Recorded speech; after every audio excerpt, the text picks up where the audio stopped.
प्रयागराज महाकुंभ को सरकार दिव्य, भव्य और नव्य कुंभ के रूप में भी प्रचारित कर रही है। इसकी नव्यता, इसकी भव्यता कई रूपों में देखने को मिल रही है, जिसमें उन पूज्य गुरुओं की, शंकराचार्यों की, आचार्य महामंडलेश्वर के सिंहासन भी हैं जिसमें विराजते हैं और जिनमें सवार होकर के ये शाही स्नान के लिए जाते हैं। हम आज आपको रूबरू कराएंगे एक स्वर्ण सिंहासन से और आपको बताना चाहेंगे कि स्वर्ण सिंहासन कैसे ये बनाया गया है और इसके पीछे सोच क्या है। ये आवाहन अखाड़े के आचार्य महामंडलेश्वर अरुणगिरी जी महाराज जी का स्वर्ण सिंहासन है। महाराज जी, आपसे जानना चाहेंगे, महाराज जी तो अस्वस्थ हैं इस समय, ये स्वर्ण सिंहासन की संकल्पना क्या है? स्वर्ण सिंहासन क्या कि सबसे शुद्ध जो धातु में होता है वह स्वर्ण होता है जी। भगवान कृष्ण ने भी कहा कि अगर मैं किसी धातु में वास करता हूँ तो वह स्वर्ण है। जब माता जानकी नहीं थी और राम जी को यज्ञ करना था तो राम जी ने सीता जी के जगह पर स्वर्ण की सीता जी बनाया गया।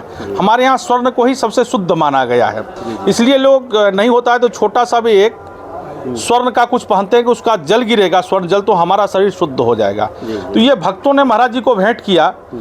चूंकि महाराज जी एनवायरनमेंट बाबा के नाम से जाने जाते हैं, पर्यावरण पर काम करते हैं, 1 करोड़ पेड़ लगाया, लेकिन अभी मीडिया ने ये कुंभ में गोल्डन बाबा उनका नाम दे दिया, तो भक्तों को लगा क्यों न गोल्ड का ही सिंहासन भेंट किया जाए।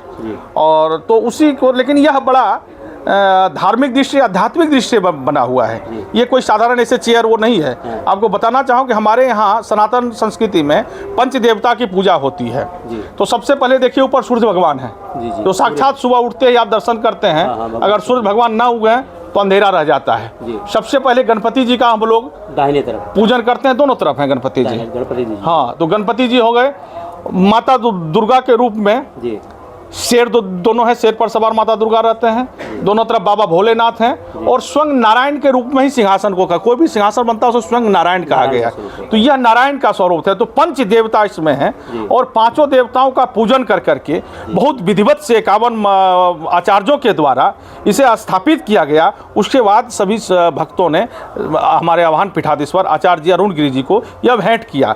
और यह आपको मैं बताना चाहूँगा पूरे कुंभ के लोगों को कि 29 के शाही स्नान में या इसी पर बैठ करके महाराज जी शाही स्नान करने जाएंगे और सब इनका दर्शन कर पाएंगे। अभी तो आपके माध्यम से पूरा देश विदेश दर्शन करेंगे, लेकिन साक्षात्कार रूप में सब लोग दर्शन कर पाएंगे।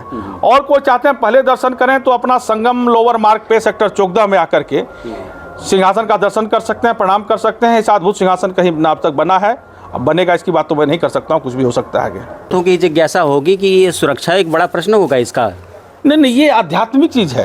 आप थोड़ा सा सोना रखते हो, बड़ी सुरक्षा सा रखते हो। हम लोग देखो इतना माला पहनते हैं, सोने का ही सब कुछ है, कहीं रख देते हैं, कहीं खोल देते हैं, इसको कोई ले नहीं जा सकता, क्योंकि लेके जाएगा तो उसको बड़ा स्थिति खराब हो जाती है, क्योंकि यह सब हम लोग बड़ा तंत्र मंत्र साधना से इसको सिद्ध करके रखते हैं। इसलिए हमारी सुरक्षा परमात्मा करता है, हम डरते नहीं। साधु सभी को सिखाता है कि मौत निश्चित है, जो हमारे भाग्य में नहीं है वह भाग कर चला जाएगा और जो हमारे भाग्य में है वह भाग कर आ भी जाएगा। तो हम सुरक्षा क्या करेंगे? हमारी सुरक्षा तो परमात्मा करता है। इसीलिए इस सुरक्षा, देखो अब आप आए तो खुला था ना, कोई था या नहीं था? तो महाकुंभ में अगर आप आ रहे हैं तो इस स्वर्ण सिंहासन का दर्शन अवश्य करें। शाही स्नान जो मौनी अमावस्या का है 29 को होगा, उसमें भी यह स्वर्ण सिंहासन जाएगा, जिसमें महाराज जी आचार्य महामंडलेश्वर जो आवाहन अखाड़े के हैं वो जाएंगे, वहाँ भी आप दर्शन कर सकते हैं। दिनेश सिंह, TV9 UP, महाकुंभ नगर प्रयागराज।